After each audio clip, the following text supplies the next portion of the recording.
السلام علیکم، جہاں زیب عباسی ایک نئے یوٹیوب پروگرام کے ساتھ حاضر ہے۔ اسلام آباد ہائی کورٹ کے 5 ججز کی جانب سے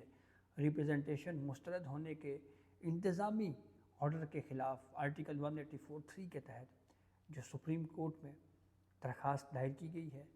وہ درخواست اور دیگر 6 درخواستیں یعنی مجموعی طور کے اوپر 7 آئینی درخواستوں پر سپریم کورٹ کے آج 5 رکنی آئینی بینچ نے سماعت کی۔ جسٹس محمد علی مظہر کی سربراہی میں 5 رکنی آئینی بینچ نے اس کیس کی پہلی سماعت میں کافی تفصیل سے سنا۔ ریلیف جو 5 اسلام آباد ہائی کورٹ کے ججز کی جانب سے مانگا گیا تھا، اس استدعا کو مسترد کیا گیا ہے۔ اس کی وجوہات کیا ہیں؟ کچھ 7 سے 8 ایسے پوائنٹس یا سوالات ہیں، وہ رکاوٹیں ہیں جس کو عبور کیے بغیر یہ پروسیڈنگ آگے نہیں بڑھے گی۔ یہ اہم معاملہ ہے، اس کے اوپر بات کریں گے۔ اور پھر عمران خان کا ان پٹیشنز میں سے ایک پٹیشنر عمران خان بھی ہیں، ان کا موقف کیا ہے اس کے اوپر۔ وہ بڑا ایک یونیک قسم کی کہانی جو ہے وہ لے کر سپریم کورٹ کے اس آئینی بینچ کے سامنے آئے ہیں، وہ آپ سے شیئر کرتے ہیں۔ پہلی بات تو یہ ہے کہ رجسٹرار آفس کی جانب سے ان 7 جو درخواستیں آئینی بینچ میں دائر کی گئی ہیں، اس میں آرڈر بھی، کیونکہ اس کا ریٹن آرڈر جو ہے وہ جاری ہو گیا ہے۔ آج کی عدالتی کارروائی کا جو حکم نامہ آرڈر یا فیصلہ ہم کہیں، وہ جاری ہوا ہے، جس میں یہ کہا گیا ہے کہ جو رجسٹرار آفس کے اعتراضات ہیں وہ نیکسٹ ہیئرنگ کے اوپر جو ہے وہ ان کے اوپر ہیئرنگ کر کے ان کو سنیں گے کہ ختم کرنے ہیں یا نہیں کرنے۔ وہیں پہ جو دوسرا اہم سوال ہے وہ یہ ہے کہ آرٹیکل 184(3) کے تحت یہ درخواستیں کس طرح سے قابل سماعت ہیں۔ اس کے اوپر عدالت کو مطمئن کرنا پڑے گا ان 5 ججز کے وکیل کی جانب سے بھی، دیگر وکلاء جیسے عمران خان کے وکیل ہیں، باقی بار ایسوسیشنز کے وکلاء ہیں ان کی طرف سے، اور پھر مفاد عامہ کا جو اس میں کوشچن ہے وہ کیا ہے۔ وہیں پہ عمران خان کی درخواست کے اوپر آتے ہیں۔ جو عمران خان نے ان 5 ججز، جس میں جسٹس محسن اختر کیانی، جسٹس بابر ستار، جسٹس سزار اجاز اسحاق خان، جسٹس طارق جہانگیری اور جسٹس سمن رفت امتیاز جو ہیں، ان 5 ججز کی جانب سے جو یہ پٹیشن فائل کی گئی ہے، اس میں اس کے ایک پیراگراف میں عمران خان کیا موقف اختیار کرتے ہیں۔ عمران خان صاحب کا جناب یہ کہنا ہے کہ یہ ججز وداؤٹ فیئر اور فیور جو ہے وہ میری جو درخواستیں ہیں، جو کیسز ہیں، ان کے اوپر فیصلے کرتے تھے، اس لیے ان کو نشانہ بنایا گیا ہے۔ تو یہ جو دلیل ہے، اس کو جواز میں عدالت جب آئینی بینچ پوچھے گا تو اس پہ کیا جواب دیا جائے گا، یہ بڑی ایک عجیب بات معلوم ہوتی ہے۔ اور ویسے بھی ایک طرح سے یہ ایک کنٹروورشل قسم کی سٹیٹمنٹ جو ہے وہ عمران خان کی طرف سے دی گئی ہے۔ وہیں پہ ایک سوال اس پروسیڈنگ میں یہ بھی اٹھے گا کہ کیا کسی عدالتی فورم کا جو انتظامی آرڈر ہے، کیا اس کو چیلنج کیا جا سکتا ہے؟ کیونکہ عام طور کے اوپر ہم نے یہ دیکھا ہے کہ جو ایڈمنسٹریٹو آرڈر ہے وہ اس طرح سے جوڈیشل سائڈ کے اوپر چیلنج نہیں ہوتے دیکھا۔ اس کی کوئی ریزننگ بہرحال جو ہے وہ اگر ہوگی تو اس کا پھر جو ہمارا نظام انصاف ہے، اس کے اوپر اس کا امپیکٹ کیا پڑے گا۔ میں چھوٹی سی ایک سطحی سی مثال اس کی یوں دی جا سکتی ہے۔ فرض کریں ایک پٹیشنر آیا ہے، اس نے پٹیشن فائل کی، اس پٹیشن کو وہ سماعت کے لیے مقرر نہ ہوئی۔ عدالتوں میں ارلی ہیئرنگ، ہائی کورٹس میں، سپریم کورٹ میں ارلی ہیئرنگ کی درخواستیں دی جاتی ہیں۔ بعض اوقات تو یہ بھی ہوتا ہے کہ جو سائل بیچارے نے ارلی ہیئرنگ کی درخواست دی ہوتی ہے، اس کو پتہ بھی نہیں ہوتا کہ اس کی ارلی ہیئرنگ کی درخواست جو ہے وہ قبول ہوئی ہے، مسترد ہوئی ہے، تو اس کی ریزننگ کیا ہے۔ تو فرض کریں ارلی ہیئرنگ کی کوئی درخواست جو ہے وہ خارج ہو جاتی ہے کہ جی ہم نہیں سنتے، اس میں کوئی ارجنسی نہیں ہے، تو کیا اس کے خلاف کوئی اپیل ہو سکے گی؟ مطلب یہ ایک سطحی سی ایک عام سی مثال ہے، کوئی ملازمین کے ایشوز جہاں پہ آئی روز جو ہے وہ ہم دیکھتے رہتے ہیں، اس طرح کے ایشوز جو ہے کہ ان کو کوئی اپیل کا فورم نہیں مل رہا، کیا ان کے لیے بھی کوئی اپیل کا فورم ہوگا؟ تو یہ وہ پہلے چیزیں ہیں جو آگے چل کے اس کے اوپر بڑی خاصی ڈسکشن ہونی ہے۔ پھر ایک سوال یہ بڑا اہم ہے کہ کیس جو بلڈ کیا جا رہا ہے وہ یہ ہے کہ دراصل یہ وہ ججز ہیں جنہوں نے خط لکھا تھا اور خط میں مداخلت کی بات کی تھی، اس لیے ان کو پنش کیا گیا، اور یہ میلا فائڈی بدنیتی پر مشتمل یہ پورا عمل ہے۔ اب یہ میلس یا میلا فائڈی کو اسٹیبلش کرنے کے لیے شواہد کیا پیش کیے جاتے ہیں؟ کیا محض یہ واقعات ہی پیش کیے جائیں گے؟ اس کو کس طرح سے اسٹیبلش کیا جائے گا؟ یہ وہ ایک رکاوٹ ہے جس کو آئینی بینچ کے سامنے جو ہے اس کو ابھی عبور کرنا پڑے گا پٹیشنرز کی جانب سے۔ پھر جب بھی میلا فائڈی انٹینٹ کی بات آئے گی تو میرے خیال میں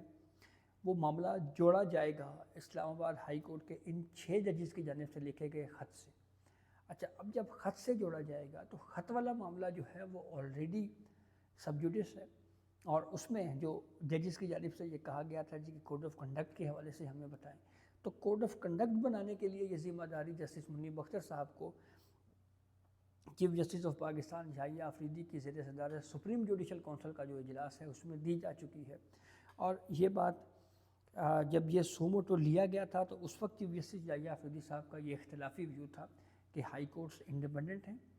وہ خود سے پروسیڈ کر سکتی ہیں، تو اس پہ سوموٹو بنتا ہی نہیں ہے۔ ہمیں ایڈریس کیا گیا ہے سپریم جوڈیشل کونسل کو، تو سپریم جوڈیشل کونسل کی حد تک ہی رہنا چاہیے اور کوڈ آف کنڈکٹ کے تحت ہی ہونا چاہیے۔ تو اسی کے اوپر پھر اب جو پیش رفت چیف جسٹس آف پاکستان یحییٰ آفریدی جو ہے انہوں نے اسی حد تک اس کیس کو رکھا ہے۔ اچھا جی، پھر اس کے بعد فیڈریشن اعتراض اٹھائے گی کہ یہ درخواستیں قابل سماعت ہی نہیں ہیں، اور اس کو کاؤنٹر کرنے کے لیے کیا آرگومنٹس کیے جاتے ہیں یہ بھی اہم ہوگا۔ پھر اسی طرح سے اب اسلام آباد ہائی کورٹ کے ان 3 ججز جسٹس سرفراز ڈوگر اور جو دیگر جو ججز ہیں ان کو بھی نوٹس جاری کیے گئے ہیں۔ اب فنڈامنٹل رائٹس ان کے بھی ہیں، انہوں نے بھی اس کے اوپر پھر آرگیو کرنا ہے۔ پھر اسی طرح سے جتنی بھی استدعائیں، مثال کے طور پہ ایک استدعا یہ کی گئی کہ جی ججز کو کام سے روکنے والی جو بات تھی تو وہ اس کے اوپر کوئی اسٹے آرڈر شارڈر نہیں ملا کہ ججز کو کام سے روک دیا جائے۔ سینیورٹی لسٹ کے حوالے سے بات کی گئی جی کہ پرانی سینیورٹی لسٹ بحال کی جائے، نئی سینیورٹی لسٹ ختم کی جائے، اس طرح کا کوئی ریلیف نہیں ملا۔ پھر ایک یہ بھی کہا گیا جی کہ 18 اپریل کو جوڈیشل کمیشن کا اجلاس ہونے جا رہا ہے، اور اس اجلاس میں جو مستقل چیف جسٹسز کی اپوائنٹمنٹ کا جو معاملہ ہے وہ ڈسکشن میں آئے گا، تو اس لیے آپ اس کے اوپر جو ہے وہ جوڈیشل کمیشن کی حد تک جو ہے کم از کم ان کو روکیں کہ وہ پروسیڈ آگے نہ کرے۔ تو اس پہ اس استدعا کو بھی رد کیا گیا، اور جسٹس محمد علی مظہر کی جانب سے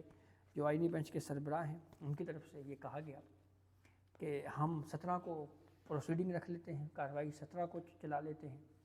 تو اب 17 کو ہیئرنگ ہوگی۔ تو اب جو بنیادی کوشچن ہے اس میں وہ یہ ہے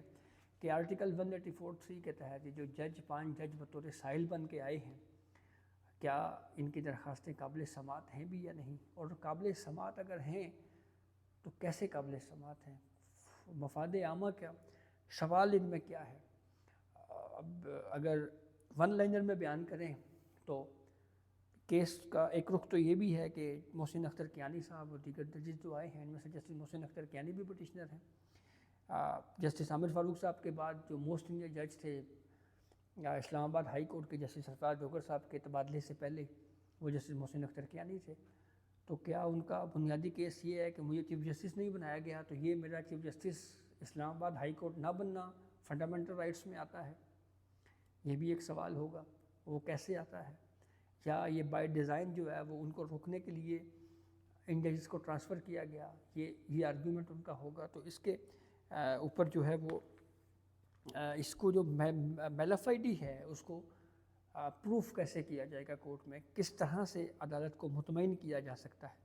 یہ وہ چند اہم سوالات ہیں جن کے اوپر ابھی ایڈریس ہونا باقی ہے۔ آرٹیکل 184(3) کے تحت یہ پٹیشن فائل تو کر دی گئی ہے، لیکن قابل سماعت ہونے کے بعد ہی اصل پروسیڈنگ جو ہے وہ پھر شروع ہوگی۔ بڑے نامور وکیل ہیں 5 ججز کے، منیر ملک صاحب، انہوں نے آج آرگیو کیا، اور یہاں پہ لیڈنگ کونسل کے طور کے اوپر آئینی بینچ نے ٹریٹ کیا ہے ایڈوکیٹ منیر ملک صاحب کو۔ وہیں پہ یہ بھی دیکھا ہم نے کورٹ پروسیڈنگ کے دوران کہ جسٹس محمد علی مظہر جو آئینی بینچ کے سربراہ ہیں آئینی بینچ کے سربراہ کے طور کے اوپر انہوں نے اس 5 رکنی بینچ کی جو پروسیڈنگ انہوں نے چلائی ہے اس میں جس انداز میں انہوں نے پروسیڈنگ کو لیڈ کیا، ایک باقاعدہ بینچ کے ہیڈ کے طور کے اوپر وہ نظر آ رہے تھے، بڑے کمپوزڈ انداز میں پروسیڈنگ کو آگے لے کر چلے، یہ طے کیا آتے ساتھ ہی کہ جو سب سے سینئر وکیل ہیں اور پلس 5 ججز ہیں وہ ان کی پٹیشنر ہیں، سب سے پہلے ہم ان کو ترجیح دی گئی اور کہا گیا کہ لیڈنگ کونسل کے طور پہ ایڈوکیٹ منیر ملک سینیورٹی کے حساب سے آئیں گے، وہی آرگیو کریں گے۔ کچھ سوالات بھی اٹھائے، جیسے یہ سوال جیسے محمد علی مظہر کا بہت اہم تھا کہ آرٹیکل 200 کے تحت جو ججز ٹرانسفر کا جو معاملہ ہے، جج ٹرانسفر تو ہو سکتا ہے، آئین میں لکھا ہوا ہے،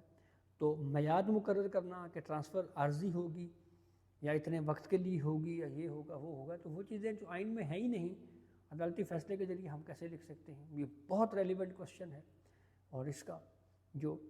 آگے چل کے جو ہے وہ اس کا جواب اگر عدالت کو مطمئن نہ کیا گیا تو میرے خیال میں پٹیشنرز جو ہیں ان کے لیے بڑا مشکل ہوگا۔ یہ سوال بہت اہم ہے کہ عدالت جو ہے وہ فیصلے کے ذریعے سے نئے الفاظ شامل نہیں کر سکتی۔ یہی ماضی میں 62(1)(f) میں جو ڈسکوالیفیکیشن میاں محمد نواز شریف والی ہوئی اس میں، اور پھر اس کے علاوہ 63(a) والے کیس میں ہم نے دیکھا جو